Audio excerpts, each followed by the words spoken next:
awareness is there, and now it's how are we going to implement it, how are we going to work together to make the treatment of our children in our area better. There's no medical training on how to establish trust, even though that's the foundation of the doctor-patient relationship. There's no formal training and no courses in how to do that. There's a lot of good intentions, but people need more practical advice, need more frameworks, need skills, need knowledge. These so-called soft skills have the same kind of evidence base as something else, but you have to bring that to the forefront, otherwise it won't get the respect that it deserves. When a child comes for a procedure, they can be quite anxious. You can have a parent who's quite anxious. You can have a child that's quite distressed. You can have a professional who's conducting a task with a busy waiting room outside. And sometimes the child gets lost. Everyone focuses on getting the task done. So whilst the blood test may be taken, the x-ray may be taken, actually the child's experience has not been the priority in that instance, unfortunately. All starts first with making a human connection, with generating in that patient the feeling that somebody is seeing him as a human being, seeing his strengths but also his vulnerabilities. How you behave matters enormously because it gets interpreted. An example I often give is of a physician, let's say, who wants to behave professionally. And so they have a certain repertoire of behavior that for them feels professional. From the patient's point of view, it can mean cold and distant, or they're not interested in me, or they're asserting authority over me. And these are bad things. Being aware of your own cues and how it's impacting other people is a huge starting point.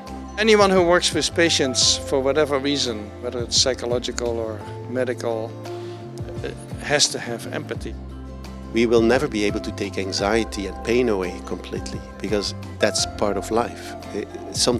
Things hurt, anxieties, but we should try to avoid that these experiences, which are like within the normal life experiences, that they do not become a traumatic memory, a traumatic experience, because then you shape in a child anything that happens afterwards.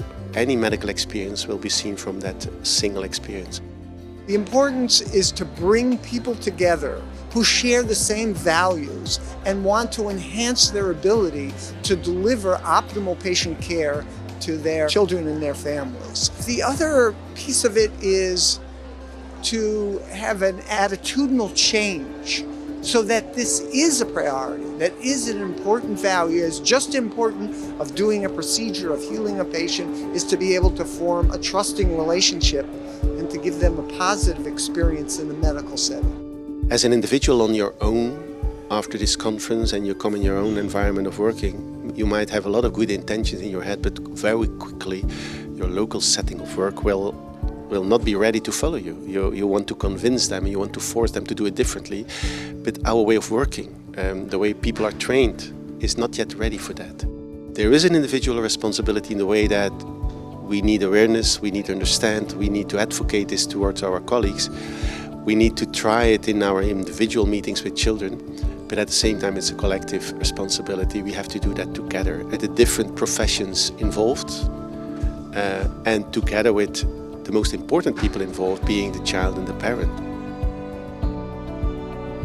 I'd like to see children and young people and parents empowered to be able to say what's the best way that we can do this. Is this the best that we can do today for my procedure? That's what I would like to see, and I think as soon as we challenge what we accept as practice, I think we will start to look at improvements. This is not easy because you're trying to do a great deal in even a casual conversation, but especially in a clinical visit, there's a lot of cognitive processing that has to go on, and to add more demands is hard, very hard. So it's not as though it's an easy matter for people to have the kind of awareness that I talk about, but people should have it as a goal. I see it as a professional challenge that we will be able to achieve. We know what is in there and we still have to organize it. We have to bring it in practice, train each other and reflect with each other what the best way is. But that's the way to go. Training is the way to go.